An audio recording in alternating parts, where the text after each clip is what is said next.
မင်္ဂလာပါခင်ဗျာ Revolut Burma News Channel ကနေပြီးတော့ August လ25ရက်နေ့မနက်ပိုင်းရရှိထားတဲ့သတင်းများကိုတင်ဆက်ပေးပါမယ်ပထမဆုံးတင်ဆက်ပေးရမယ်စခန်းသိမ်းတိုက်ပွဲသတင်းကတော့မကွေးတိုင်းရေစကြိုမြို့နယ်မအူရဲစခန်းကိုတလကြာပိတ်ဆို့ထားပြီးတဲ့နောက် August လ24ရက်နေ့မနက်အစောပိုင်းမှာအပိသက်တိုက်ခိုက်သိမ်းပိုက်လိုက်ပြီးတော့စခန်းကိုမိရှို့ရှင်းလင်းခဲ့ကလက်နက်ခဲယမ်းများကိုလည်းသိမ်းဆည်းရရှိခဲ့တယ်ဆိုတဲ့သတင်းကိုတင်ဆက်ပေးပါမယ်ဇူလိုင်လ25ရက်နေ့ကနေစတင်ပြီးတော့ရေစကြိုမြို့နယ်မအူရဲစခန်းကိုပြည်သူ့ကာကွယ်ပူးပေါင်းတပ်ဖွဲ့များကပိတ်ဆို့ထားခဲ့ပြီးတော့ August လ24ရက်နေ့မနက်2နာရီခန့်အချိန်မှာထိုးစစ်ဆင်တိုက်ခိုက်ခဲ့ရာ2နာရီကျော်ကြာအောင်အပြန်အလှန်ပစ်ခတ်မှုတိုက်ပွဲဖြစ်ပွားခဲ့ပြီးတော့ရဲစခန်းကိုအပိသက်သိမ်းပိုက်နိုင်ခဲ့တယ်လို့သိရပါတယ်တလအကြာပိတ်ဆို့ထားပြီးမှ August လ24ရက်နေ့မနက်အစောပိုင်းမှာဝင်တိုက်ခဲ့တာစခန်းထဲရောက်ဖို့အပြန်အလှန်ပစ်ခတ်မှုတိုက်ပွဲ2နာရီလောက်ကြာအောင်ဖြစ်လိုက်သေးတယ်အဲ့ဒါဖြစ်ပြီးမှစခန်းတစ်ခုလုံးထွက်ပြေးသွားတာမော်တော်ဘုတ်နဲ့ရေချောင်းအတိုင်းစင်ဖြူရှင်တရားဘက်ကိုထွက်ပြေးသွားတာပါလို့ရေစကြိုပကဖကတာဝန်ရှိသူတို့ကပြောပြထားပါတယ်အခုလိုမျိုးသိမ်းပိုက်ရရှိတဲ့စခန်းအတွင်းထဲကဂျမ်မာဆက်အကြီးတစ်လုံး M79 တလက်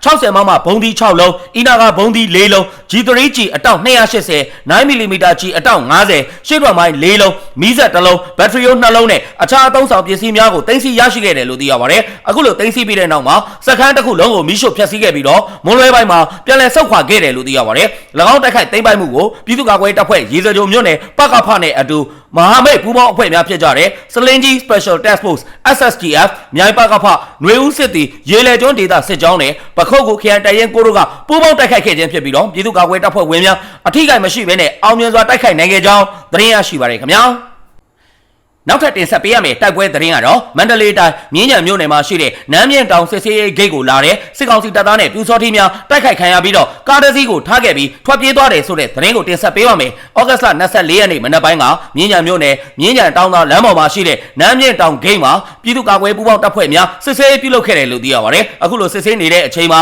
မနက်7:00နာရီခန့်မှာစစ်ကောင်စီတပ်ကမြင်းခြံမြို့ဘက်ကနေပြီးတော့လက်နက်ကြီးနဲ့9ချက်ထက်မနည်းပစ်ပြီးတော့တန်ကြပ်ကား2စီးအပါအဝင်ကားများနဲ့ရောက်ရှိလာတဲ့အချိန်ပြစ်ခတ်တိုက်ခိုက်ခဲ့ကြောင်းပြည်သူ့ကာကွယ်ပူးပေါင်းတပ်ဖွဲ့များကပြောကြားထားပါတယ်လက်နက်ကြီးနဲ့ပစ်ပြီးတော့ကျွန်တော်တို့အဖွဲ့ပြန်ဆုတ်သွားပြီးအထင်နဲ့ဝင်လာတာအဲ့ဒီတော့ဝိုင်းပစ်လိုက်တာတော်တော်အသေးပြောက်များတယ်4 week နှစ်စီးကိုအဓိကထားပြီးတော့ပစ်တာကားပေါ်မှာပါလာတဲ့ဆက်လက်သမားလည်းထိတယ်4 week တစ်စီးကိုထားပြီးတော့အတင်းပြန်လှည့်ပြေးသွားတယ်လို့စွန်ရဲပြောက်ကြားတပ်ဖွဲ့ခေါင်းဆောင်ကိုစွန်ရဲကပြောပြထားပါတယ်ဒါအပြင်စစ်ကောင်စီရဲ့လေကြောင်းပစ်ကူရောက်ရှိလာတဲ့အတွက်4 week တစ်စီးကိုသိမ်းဆည်းနိုင်ခြင်းမရှိဘဲဆုတ်ခွာခဲ့ရကြောင်းပြည်သူ့ကာကွယ်ပူးပေါင်းတပ်ဖွဲ့များကပြောကြားထားပါတယ်မြင်းညံမျိုးဘက်ကိုထွက်ပြေးသွားတဲ့ကား3စီးတွေကတန်ချက်ကားတစ်စီးဟာကလကန်ခွေးမှာတိမ်းမောက်ခဲ့ရာစစ်ကောင်စီတပ်ကထိခိုက်မှုများရှိခဲ့တယ်လို့သိရပါတယ်။ကြံခဲ့တဲ့ရင်တစည်းနဲ့တိမ်းမောက်သွားတဲ့ရင်အားစစ်ကောင်စီတပ်ကညာပိုင်းမှာလိုက်ရောက်ဆွဲယူသွားတယ်လို့သတင်းရရှိပါတယ်။အဲ့ဒီစစ်စင်ရေးကိုမြင်းကြံခရိုင်အထူးစစ်စင်ရေးအဖြစ်နဲ့မြင်းကြံခရိုင်တရင်1တရင်2တရင်ကိုစွန်ရဲပြောက်ကြားတပ်ဖွဲ့တွေကပူးပေါင်းတိုက်ခိုက်ခဲ့ခြင်းဖြစ်တယ်လို့သိရပါတယ်။ဩဂတ်လ10ရက်နေ့ကစတင်ခဲ့တဲ့မြင်းကြံခရိုင်အထူးစစ်စင်ရေး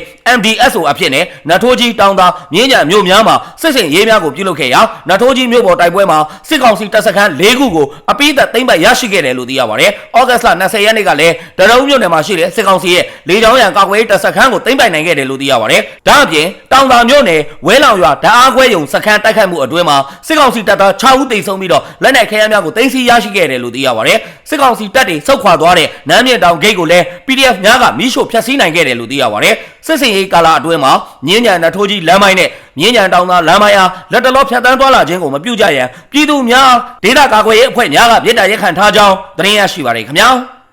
နောက်ထပ်တင်ဆက်ပေးရမယ့်တိုက်ပွဲသတင်းကတော့ပဲခူးတိုင်းလက်ပတန်းမြို့နယ်ပဲခူးရုံးမှရေငန်ကျေးရွာအနီးအကြမ်းဖက်စစ်ကောင်စီစစ်ကြောင်းကိုတိုက်ခိုက်ခဲ့ရာစစ်ကောင်စီဘက်ကအယောက်20ကျော်တေဆုံးပြီးစစ်တုံးမှ10ယောက်ကိုဖမ်းဆီးရရှိခဲ့တယ်ဆိုတဲ့သတင်းကိုတင်ဆက်ပေးပါမယ်ပြည်သူ့ကာကွယ်ရေးတပ်မတော်ကဩဂတ်လ24ရက်နေ့မှာပဲခူးရုံးမှရေငန်ကျေးရွာအနီးအင်အား100ကျော်ပါတဲ့အကြမ်းဖက်စစ်ကောင်စီစစ်ကြောင်းကိုအထိနာအောင်တိုက်ခိုက်နိုင်ခဲ့တာကြောင့်စစ်ကောင်စီဘက်ကအယောက်20ကျော်တေဆုံးပြီးစစ်တုံးမှ10ယောက်ကျော်ကိုဖမ်းဆီးရရှိခဲ့တယ်လို့သိရပါတယ်အဲ့ဒီအကြမ်းဖက်စစ်ကောင်စီစစ်ကြောင်းကိုတာယာဝရီခရိုင်တရင်383နဲ့တက်ခွဲ2 356နဲ့တရင်3833တို့ကကြားဖြတ်တိုက်ခိုက်ခဲ့တာဖြစ်ပြီးတော့ G3 19လက် G4 တက်လက် MA1 တက်လက်နဲ့ MA3 9လက် M79 2လက်ဦးစီတက်လက် 9mm ပစ္စတိုတက်လက်စုစုပေါင်းလက်နက်ငယ်30တက်လက်ကြီးမျိုးစုံနဲ့စစ်အုံဆောင်ပစ္စည်းတချို့ကိုတင်စီရရှိခဲ့တယ်လို့တိုက်ပွဲအပြီးမှာအကြမ်းဖက်စစ်ကောင်စီစစ်ကြောင်းဟာအထိနာပြီးတော့ပြန်လည်ဆုတ်ခွာသွားတယ်လို့သိရပါတယ်။ကာကွယ်ရေးဝန်ကြီးဌာနအနေနဲ့စစ်တောင်းမြစ်ဝမ်းစိုးမိုးရေးနဲ့ပဲခူးရုံးမှထိုးပေါက်ရေးစစ်ရေးစီမံချက်တွေကိုချမှတ်ထားပြီးဖြစ်တယ်လို့စစ်ရေးလှုပ်ရှားမှုတွေကိုဆောင်ရွက်နေတယ်လို့ကာကွယ်ရေးဝန်ကြီးဌာနကအသိပေးထုတ်ပြန်ထားကြောင်းသတင်းရရှိပါတယ်ခင်ဗျာ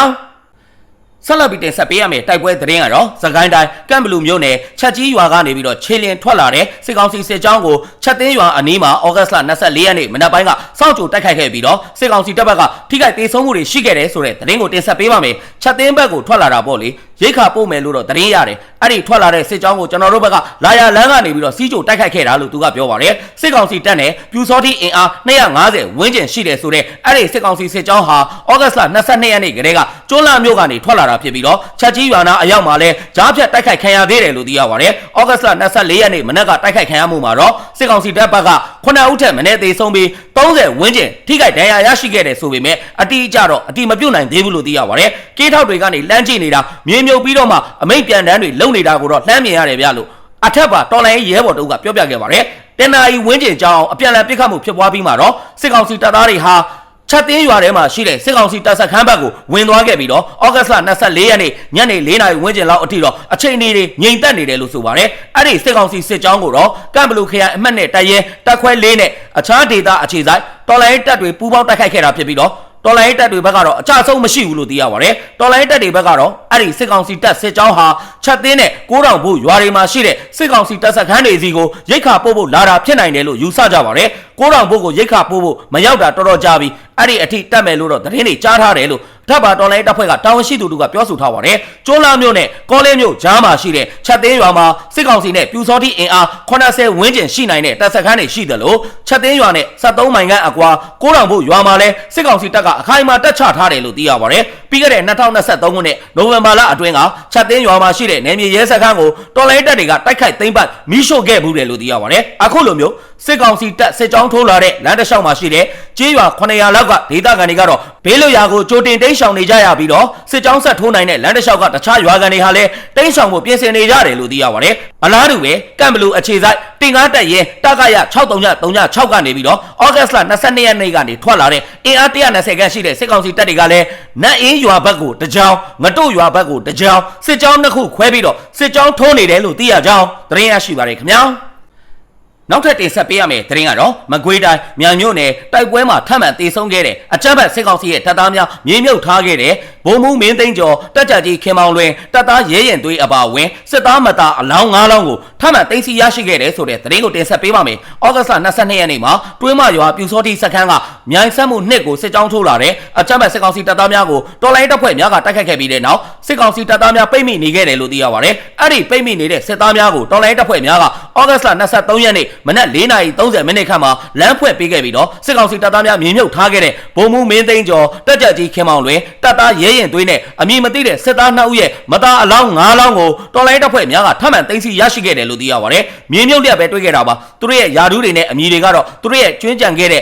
ပစ္စည်းတွေကနေမှသိခဲ့ရတာပါ။စစ်ခွေးတွေစုတ်ခွာပြေးသွားတဲ့လမ်းကြောင်းမှာခရမ်းတချို့ကိုသိမ်းဆည်းရရှိခဲ့ပါတယ်လို့အညာမြေတပ်ပေါင်းစုကတာဝန်ရှိသူတို့ကပြောဆိုထားပါတယ်။အဲ့ဒီအကြမ်းဖက်စစ်ကောင်စီတပ်သားများစုတ်ခွာသွားတဲ့လမ်းကြောင်းကိုတော်လိုင်းတပ်ဖွဲ့များကနယ်မြေရှင်းလင်းရေးလုပ်တဲ့အချိန်မှာ87မမအဖူး40မမအဖူး RPG အဖူးနဲ့စစ်အုံဆောင်ပစ္စည်းများကိုထပ်မံသိမ်းဆည်းရရှိခဲ့ကြောင်းသတင်းရရှိပါတယ်ခင်ဗျာနောက်ထပ်တင်ဆက်ပေးရမယ့်သတင်းကတော့ရန်ကုန်မြို့ပြည်လမ်းမပေါ်ကအင်းစိန်စော်ဝါကြီးကုန်းမီးပွိုင်အနီးမှာငွေတောင်းနေတဲ့စစ်ကောင်စီလက်အောက်ခံရင်ထင်းရဲတွေကိုမိုင်းဆွဲတိုက်ခိုက်ရာရင်ထင်းရဲ4ဦးထိခိုက်ဒဏ်ရာရရှိသွားတယ်ဆိုတဲ့သတင်းကိုတင်ဆက်ပေးပါမယ်။ဩဂတ်စ်လ24ရက်နေ့မနက်ပိုင်းမှာအင်းစိန်မြို့နယ်စော်ဝါကြီးကုန်းမီးပွိုင်နားကပြည်လမ်းမပေါ်မှာဂိတ်ချငွေတောင်းနေတဲ့ရင်ထင်းရဲတွေကို God Send Force GHF ပျောက်ကြားရဲဘော်တွေက M043 စစ်စင်ရေးရဲ့တစိမ့်တဒေတာပြင်စမမြောက်လှုပ်ဆောင်မှုအဖြစ်နဲ့မိုင်းခွဲတိုက်ခိုက်ခဲ့တယ်လို့သိရပါတယ်။ပျောက်ကြားတပ်ဖွဲ့ဝင်တွေရဲ့တိုက်ခိုက်မှုကြောင့်နေရာမှာရှိနေတဲ့ရင်ထင်းရဲအရာရှိ1ယောက်နဲ့အခြားအဆင့်ရှိသူ3ယောက်ထိခိုက်သွားတယ်လို့ဆရာကျောင်းကပြောပါတယ်။ပုံမှန်ဆိုအဲ့ဒီမှာ6ယောက်ထိုင်တာဒီနေ့မှ4ယောက်ထိုင်တာပေါ့။အဲ့ဒီနေရာကလူသွားလူလာလဲရှင်းတော့မယောင်မလည်နဲ့တောင်မှသွားကြည့်လို့မရတဲ့အနေထားပါ။ဒါကြောင့်နောက်ဆက်တွဲဘယ်လောက်ဖြစ်သွားလဲဆိုတာကိုတော့အတိအကျမသိရပါဘူး။ကျွန်တော်တို့အနေနဲ့ကိုယ့်ရဲ့ပြစ်မှတ်တွေရဲ့အလေးအငိုက်ရှိတဲ့နေရာကိုစောင့်ကြည့်တယ်။ပျောက်ကြားသဘောတရားအရာပြော့တဲ့မြေကိုနင်းတယ်ပေါ့ဗျာလို့ God Send Force GHF ရဲ့တာဝန်ခံဆရာကျောင်းကပြောဆိုထားပါတယ်။အရသာပြည်သူတွေအနေနဲ့လည်းစစ်ကောင်စီနဲ့ပတ်သက်တဲ့ထောက်တိုင်တွေလုပ်ငန်းဌာနတွေနဲ့စစ်ကောင်စီအထိုင်ကင်းလှည့်ကင်းတွေနဲ့လည်းဝေးရကနေရှောင်ရှားသွားလာကြဖို့